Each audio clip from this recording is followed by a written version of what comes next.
Hey, What's up, everyone? we are back. Can you believe it, babe? It's been a long time. Yeah, way too long. We're so bad. We got everybody excited, and then woo, we're done. Dropped off the face of the planet. Yeah, completely. And Yeah. we'll catch you up in what has been going on and why we did all that. It's been crazy. Mm-hmm. Believe me, guys, none of this was none of it was planned. We didn't want to leave you hanging there. It's Yeah, nothing you did. It was us. it was totally us. And you'll hear all the stories. Sometimes our life seems like it's a movie and not really us in real life. Not a good movie, but No, a movie. not at all. It's one thing after another, and it's like, God, how much more stronger do you want me to be? Actually, our life wouldn't make a terrible movie. No, it would be quite entertaining. So, Happy New Year's! Yeah. Hope it's better than the old year. Yeah, for sure. 2021 has just been a whole craziness. Is that said right? I don't even know.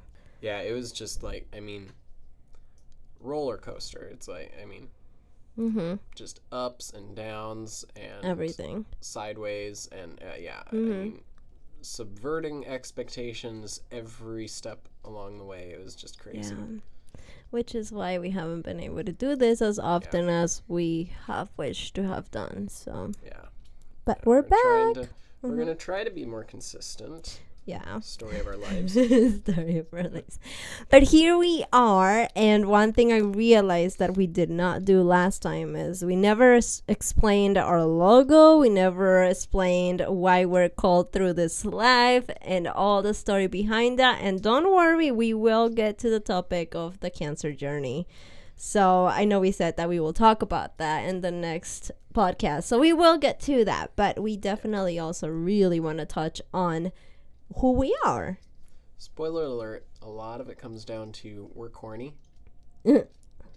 I am, especially me. But it's not an act, guys, we're genuinely corny. It's like We're what you see is what genuinely you get. corny. It's like, we're not trying here.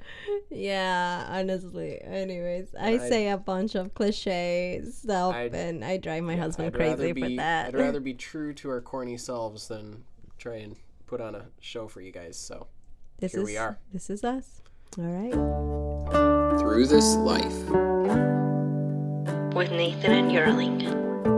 So I guess we can start with where our name came from. Is that said right? I feel like I can't speak English right now.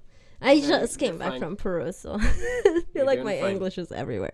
But yeah, where our name came from. Her English is better than mine sometimes. No. So a lot of people, interestingly, as we were also thinking about creating a podcast, were telling us that, they can see us doing that because Nathan and I love talking. And so therefore, we're like, wow, this would be great. This is awesome topics that we like to talk about that a lot of people will probably benefit from, or a lot of people would just want to hear it. And we like to be kind of open about who we are. And so we thought, Yeah. that would be really an interesting good way to- podcast, I guess. Good way to describe it, I guess. so then we started naming some topics, and I talked to my best friend Charity about it, and my maid of which she was our witness, and then I also talked to our maid of honor, which was Sandra, about it. And they kind of, especially Charity, she kind of had already told me girl, you guys need to do a podcast. And so when I told Sandrita too, she was like, oh, this is so exciting. So I sent them, and also my friend Jojo, a whole list of different topics that we had already thought of because of how much we talk about them and how important it was to us, and also we thought important for other people as well. So so then we're like, okay, so what is our name going to be? And so I don't know if you remember how we got the name, babe. It's been a while. Maybe you could remind me. And here we go. This is my husband for you. All husbands.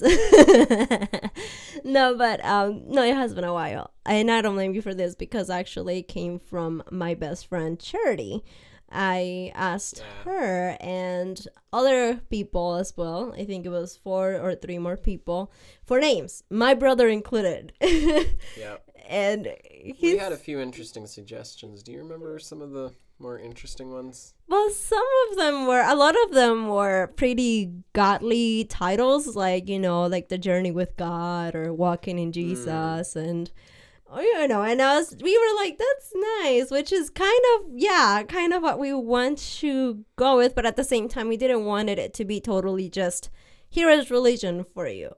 Because our topics are going to be more like life situations and, it's like, all I don't know. All from a Christian perspective, through a Christian lens, if you will. But we felt like maybe it would be, people should be able to tell by listening to us.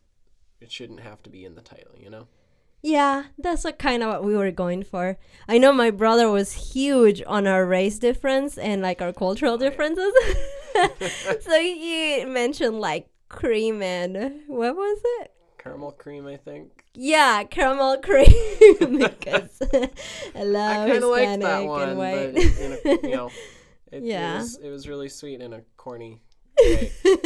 Yeah, cornier even than we are. We are, right? It was cute. And so as we were looking into this, my friend Charity sent me a whole bunch more, and one of them was Through This Life. So the reason why we are called Through This Life is because of her suggestion. There we go. So thank you, Charity. We love you. Yeah. Yeah, you just gave us the name. And we thought it was perfect because that's seriously what we are going for. We want to be able to show our life, and we want to be able to be very honest and raw with you guys about experiences that we've been through, and some of them experiences that others have been through, and how to get through that. It's like we're going through this life, and pretty much as the title says, like how, okay, I'm overly talking here. My husband is giving me the face. It's okay, guys. You get used to it. Oh my. No, but that's really what it is. It's just we're going to be sharing a lot of stories and point of views that we have because of what we've seen or experienced, or we have heard stories. So yeah, that's the name. So that's the name of our podcast. But then the logo. Do you remember why we chose the logo we did? I have a wonderful husband, just so you know. He's not this bad. Wow. I feel really appreciated right now. No, it's okay. We haven't really even seen it in a while. And we are thinking to not add too much pressure to ourselves. We are not really going to be rehearsing any of this. So what you will hear is what you get pretty much. Unfiltered. Well, no, filtered. But because we'll probably edit some parts depending. Yeah. But overall, something that needs to be edited out. But overall, it will be all open and not much of editing. But in case you forgot, babe, this is our logo. Do you remember now? It's really pretty. You're like, wow. No, babe. So do you remember why we have it this way, though? Well, the colors are pretty obvious. Okay, you want to tell us about it? So it's teal. The background is teal, and that's because teal is the ovarian cancer color. And yeah, and I remember for the color, I didn't even think about that, but it was so sweet that my husband is the one that brought it up to me and said, no, we gotta do it teal, because it's like that's a huge part of our life. So that was really sweet of him. And of you're course like, I was sweet. It's our name. Our podcast name. It has our names, and it has a rope. Yeah. Do you remember why the rope was there? We had a rope, a braid at our wedding. Yes, exactly. So we thought that was perfect because it looked like that we braided our unity for our braid. vows. Yeah, our vows, and so that was awesome because that's what tied us together. Yeah. So, yeah, and then, of course, 2 people, because Nate and I, so that's a little bit about our There's logo. 2 of us. 2 of us. For now. No. We do have 2 little ones, our godchildren, that we are helping to raise. So, and we'll talk more about that. Humongous. So, just amazing blessing. Yeah. Oh, especially through now, and we'll share more on that. And she has been wanting to, our little girl, she's been wanting to come to the podcast. So we'll see if that happens. She's a huge part of our life. So that would be honestly a lot of fun. Yeah. And so what's coming for 2022? Or okay, no, like where do we start? Should we start with what happened towards the end of 2021 and then moving forward to 2022, or vice versa? Let's kind of do a recap, because it's been a long time since the last time we did this. That is true. Yeah, so okay, long story short, since we did say we were going to talk about the cancer journey, where we are at right now is technically I am cancer free. And we are rejoicing. It was a huge blessing. Yeah. The doctors don't officially recognize it. Yes, that's why we're not like, whoa, but like, yeah. There's still like cancer cells, Mm-hmm. but there's no tumors, no growth, nothing. I mean, things are normalizing. Yeah. Her health has just been amazing, better than I think ever in your life, right? Yes. I mean, just even incredible. before I had cancer, I never felt as good as now. Yeah, I mean, and I haven't either in my life. So yeah, it changed our lives completely. yeah, I mean, both of us can testify this. I mean, plant-based diet is how we were designed, you know? Yeah. That's how God made us. That's how he intended for us to eat. And it can be challenging in today's world, but the benefits are huge. So yeah, it could be challenging in today's world, but at the same time, I feel like it's way less challenging than probably years ago, because we're seeing a lot of brands. Definitely. Like, wasn't there a new brand, babe, that you saw the other day and you were so excited to show me because they're gonna have cheese cream or something? Oh yeah, Philadelphia yeah. cream cheese. They're coming out with a plant-based cream cheese. McDonald's has already released a plant-based burger in the United Kingdom. No way! I didn't know about that one. Yeah. That's it's interesting. It's coming to America. We don't know when, but apparently it's already in a few markets as kind of a pilot program. Yeah. So hopefully that takes off. Burger King, of course, did a similar thing. Yeah, which we love. Again, yeah. All of these things are kind of like the plant-based kind of junk food. It is. We're not encouraging you to go out there and get junk food. we don't eat Burger King Impossible Whoppers like every day or every week. No, it's really rarely. It's an occasional treat. It helps, it's definitely helpful when you're transitioning, because it can be hard to know what to eat. Exactly. And the fact that has been helping options, our little ones a lot. And hey, even if it's not the greatest for you, it is still a lot better than a lot of these other options out there. The regular Whopper. Yeah. It's got like half the calories. It's got, it's especially when you get it without mayo. Yeah. Can you tell we love food, guys? We can talk about food forever, and we will have an episode on just food, probably. Food is a huge part of our healing, so that is true. Yeah, it's like huge. It's a big part of our testimony. We can say, "Hey, taste and see." Right? Yeah, that is true. But here's the thing concerning the cancer situation and why we're not totally like, whoa, like party, is because of the controversy we're having with my oncologist. Maybe that's something we can talk about today. And then in future podcasts, we can tell you more of the journey behind and how it happened when we found out what we did. But long story short, we did it all through the natural route. Yeah, we did not do chemo. We did not do hormone therapy. None of the conventional medical treatments that the oncologists recommended. Yeah, and we're also not putting down people that did do that or are doing that. Please, I don't want nobody to be offended. It's the conventional medical treatment. Medical science says this stuff works the best that we've seen. Yeah. I get that. That's a lot of, Yeah, it was even hard for us to make this decision. I mean, babe, like, think about it. It took you about 3 months to say yes. Especially because, I tend to be more of a science person. Yeah. So you needed to see So, that how this needed to works see and that we prove the weren't- studies, right? Yeah. Yeah, it's like I needed to see that we weren't doing something that was just anti-science. Yeah, and especially with when oncologists are pretty much telling you you're dying, your life is at risk, like you could die tomorrow. And this is the only way we know of that that gives you a chance to actually live. Yeah, It's like it's been that's a journey. huge amount of pressure. For sure. But we've had to learn. It's like, first of all, the oncologists, especially at a smaller regional hospital like what we go to, because we don't live in a major population center. We don't. We're not just But babe, we're not half an hour from the Mayo Clinic. That We're is not somewhere like that. But they did use those resources too. Well, yes, they they have been Because in my touch case with the was Mayo rare. Clinic.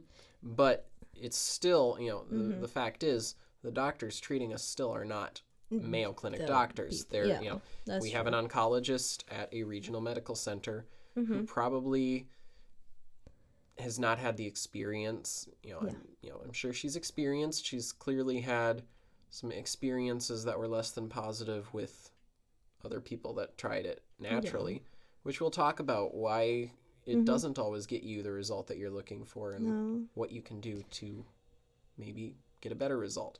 For sure. Yeah. Because we have that's so important. much to talk It's about. not just, just because things are natural doesn't always mean they work. You need to do things there's that, a lot to it. the natural way, there are a lot of pitfalls there too that you need to be aware of and you need to watch out for. So That's and I mean even us, we changed from so many diets and so many treatments. We've done stuff that was probably making us sicker. Yeah. We just realized about the ozone therapy, which we're still investigating, but we're kind of more leaning towards the side. We were doing ozone therapy for a while, and we recently came to the conclusion after doing more research and being like, and we probably would have quit a lot sooner if we had realized, but the fact is we were doing it in conjunction with another treatment that has been helping a lot. Yeah. And it was done by the same people.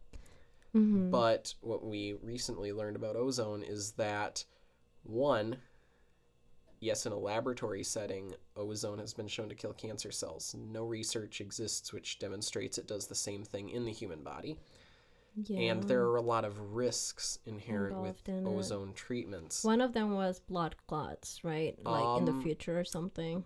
I thought Air that's what bubbles or gas bubbles in the blood was a bigger concern. Oh, true. Because basically what it's doing, and the way that that we were doing it, was she was getting an IV. She's they would so take they're blood taking out her of blood me. out. They're exposing it to ozone, and then they're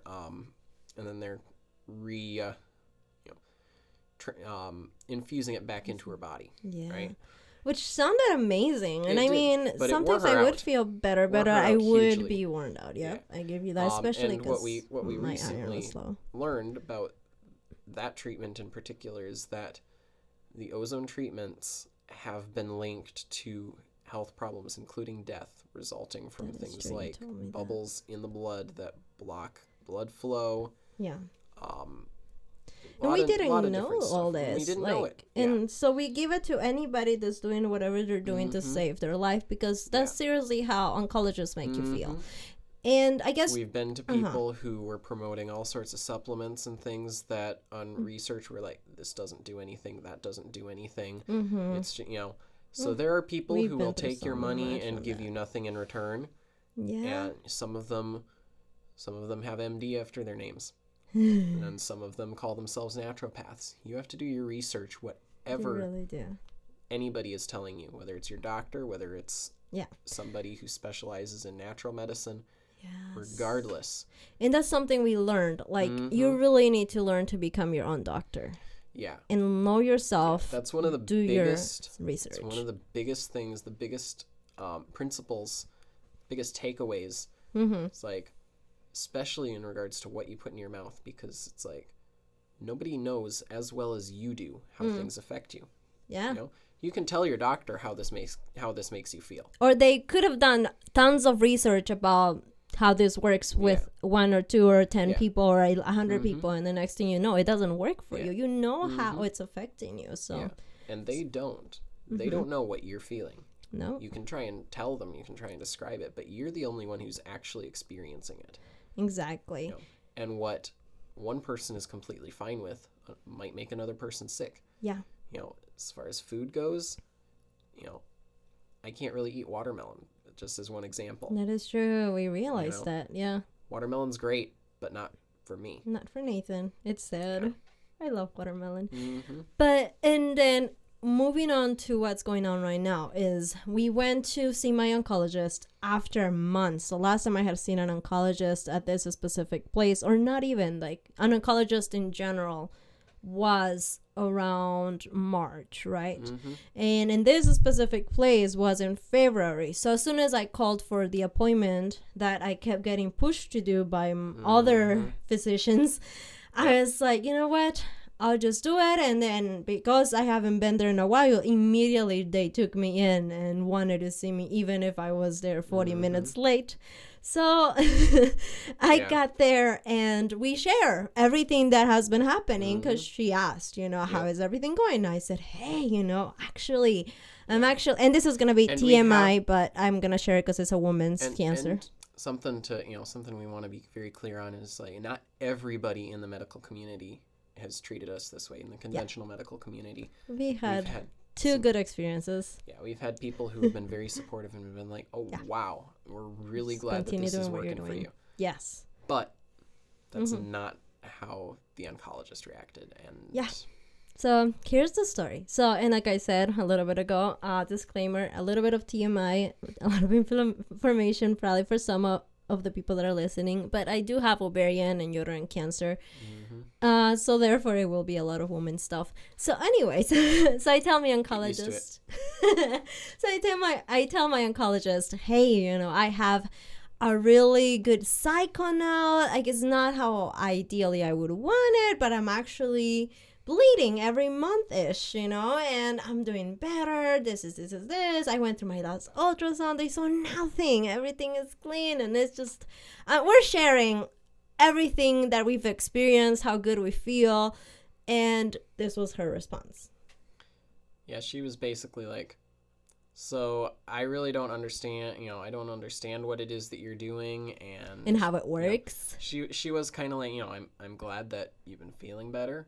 Yeah. I can't explain why it would, you know, why any of this would work, but cool. Yeah. But I'm still really worried about you that because you could die. That you're not, you know, that, you know, things could be happening that you're not aware of because, you know, yada. And immediately I kind of got scared because I was like, wait, you are a doctor, not just a doctor, but you have been specialized in cancer, and you can't even tell me how everything I did worked. And I that didn't really study anything medical. Know about the specifics of what we did. She was just like, well, cool, you know, whatever, you know, whatever you've been doing. I'm, you know, I don't know what it's doing or why, but cool. Yeah. And so I was like, and me that I barely, you know, I mean, I'm nothing medical wise. Mind, guys, I know all this. You know, again, yeah, we have done some treatments, like I said, that probably didn't do much good. We've tried different stuff, but we try and be very meticulous in our research, and when we find something that's not working or that and a lot of it is like evidence, common sense, we move on from that. It's like, you know, like with the ozone treatment, we don't do that, you know, we didn't, you know, etc. Right. And so, you know, we just kind of looked at each other and kept looking back at her like, okay, what else you got for us? One of the key treatments, the high dose vitamin C treatment, intravenous vitamin C, that treatment is used by the Mayo Clinic. Yes. On its own, I think on its own, but definitely in conjunction with conventional medical treatments. It enhances some of them, hinders others, so they don't always use it. But it has been shown to help prevent the spread of cancers, to help prevent tumor growth. Yeah. the Mayo Clinic knows this. Possibly this person has also been trained by some of them too. So yeah. So then after that, she really didn't believe that, how could it be that you are good now? So let's do a biopsy. Oh yeah. Mm-hmm. That was a whole mess. Yeah.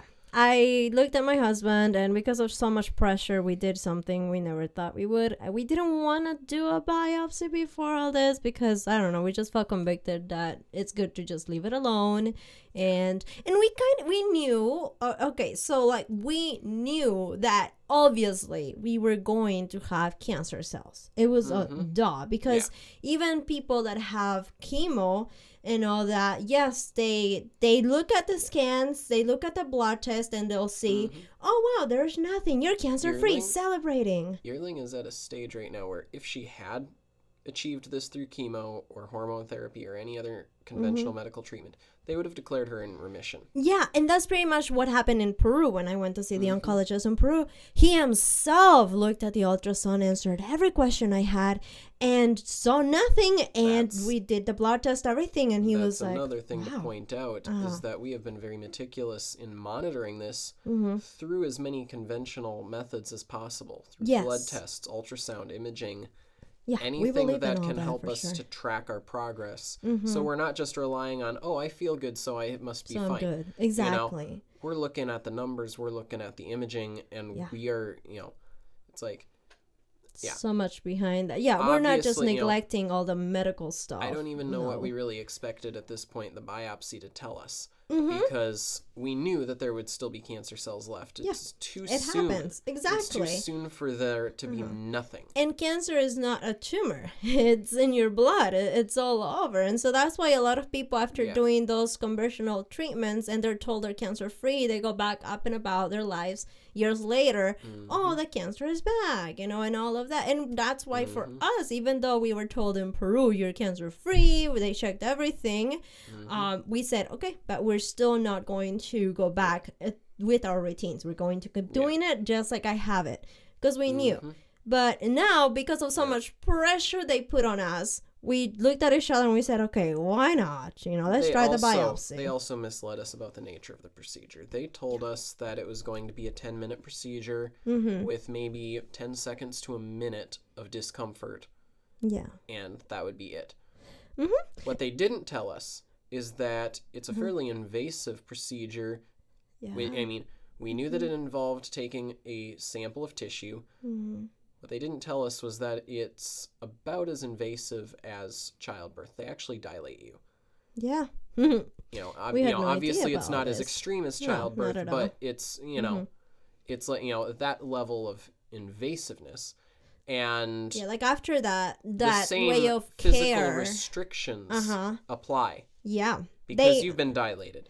Yeah. So she wasn't supposed to lift heavy weights. I wasn't supposed she to wasn't supposed to bathe. Yep.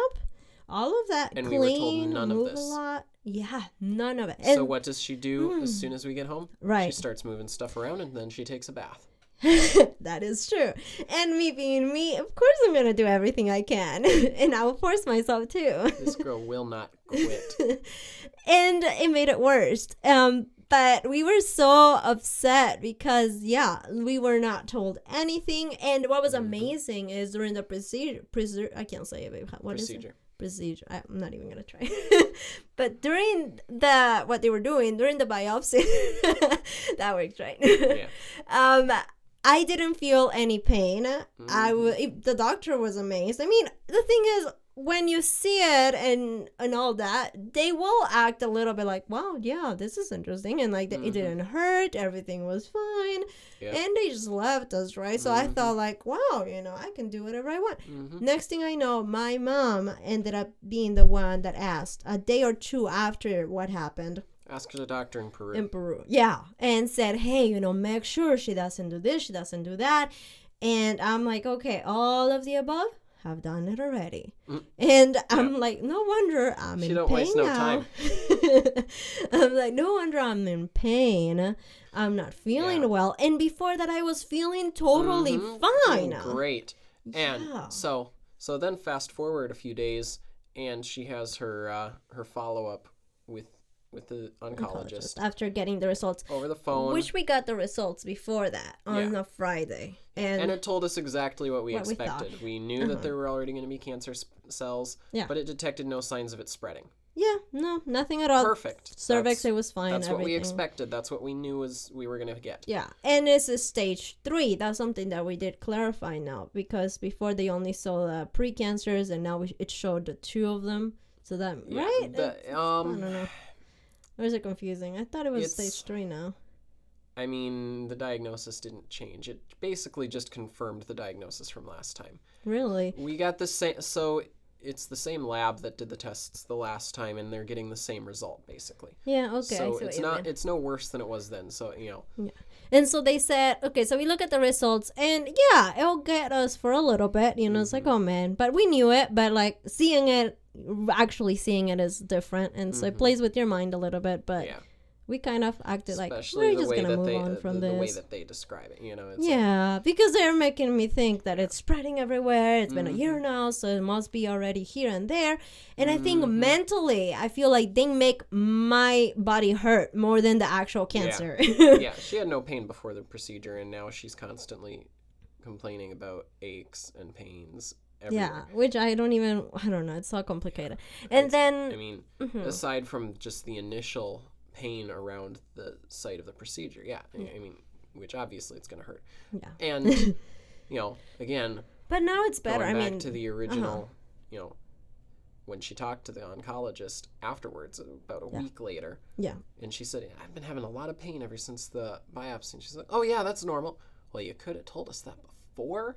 Right. She's acting like she's already told us. She's like, yeah, I just gotta be careful. Don't carry anything. And I'm like, okay. And even then, she told me that when I was like, hey, you know, I really want to know what's normal and what's not. I really want to know what I should do and what I should not. And then she tells me everything. And I'm like, my life could have been at risk because the wounds could have opened. And who knows if it opened. Maybe that's why it was interesting and weird. And you know, I mean, what we heard from other stories is like cancer could spread. I don't know how true that is or what the situation is with that, but I don't see that there's any real. And you know, I would say in this case that there's probably not really much risk beyond what you already have because that just every month because there's no real way to introduce cancer cells to any part of your body that wouldn't already be potentially exposed to them. Otherwise. Yeah. But I guess the way she makes it sound too is like, oh no, like I believe it's spreading, you know, it's probably already here and we don't even know it and yada yada yada. And that's pretty much what she told us in the call. Like she was just there to please, like I'm begging you, you should really consider doing chemotherapy. Like your life is really at risk. You could have longer years if you want to. You don't need to just live for X amount of years. I think it's 5 years. And she said, no, now 4 possibly. And so I'm like, no, it's okay. And I explained, you know, that I have friends. And this is a topic we will talk in one of our podcasts. But I had a very close friend of mine, especially that case. But I had more than people that I know of that did chemo. A lot of them, the same cancer as I have. And they already passed away. And it was really sad. And so that's a story that I told her. And she's like, I'm sorry to hear that. But everybody's different, you know, yada, yada, yada. We could save your life. Which is definitely true. And there have been success stories with chemo. I'm not going to discount that. Yeah, we heard some too. Where we're at. And there have been failures with natural treatments, obviously. Yes. So it's a little bit of everything. You know, the decision that we, ultimately have made is that even if none of this works, the quality of life that we're having doing this is so much better that it's worth it. But we shouldn't think of even if none of this works because we should think of it will work, you know, because when you say that it makes me feel like, oh wow, so I may actually die. You know, sorry, it's just sensitive for me. No, that's not what I meant. It that way. Okay. Like, I think we have a better chance this way than with conventional treatment anyway, but I mean, just looking at it from a perspective of, you know, how effective is natural treatment? A lot of people still die. Yeah. So it's not, it's not like that's a guarantee either.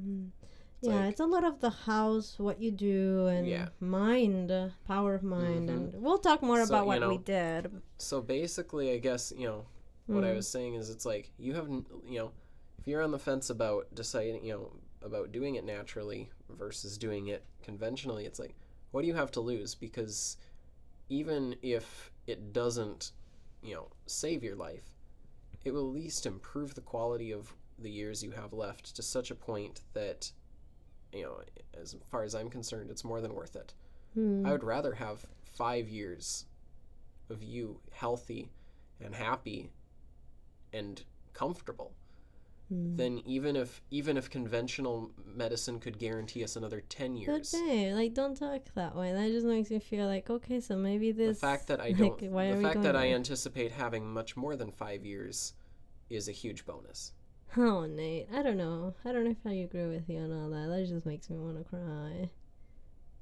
Okay, guys, we need campo therapy right now.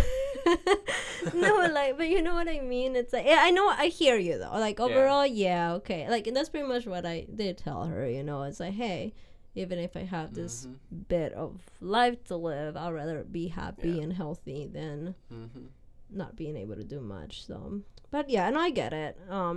And we will talk more about why we made this decision. I mean, there's a lot more I want to say to that too, but we'll get there. But this is pretty much how it's been with the oncologist, and it's been really tough because I feel like more than the cancer, if anything, her words are the ones that are going to kill me faster than anything else.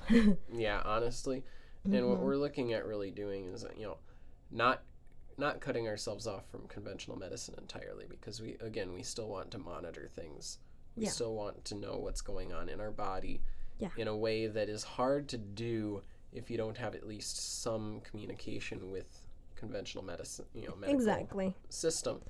We want to work together we need somebody to order test results, lab tests, all of those things.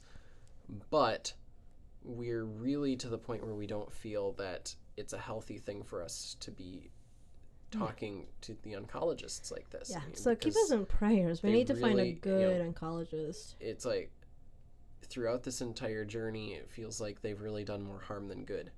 Yeah, from the beginning. Tough. Yeah, that's true. And we'll tell you our journey on that. We have so much to share, guys. Yeah. And there's just so many topics on this. I think we were kind of hoping to summarize our cancer journey in one episode. It's not going to happen, guys. No, we have so much left to tell you.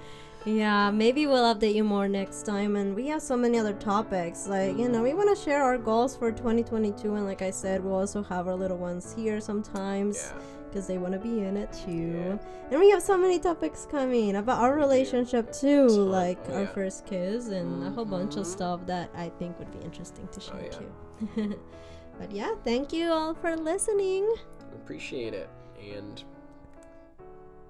I don't know what I was going to say there. Okay, we're done. See you next time, you guys. Bye-bye. Bye.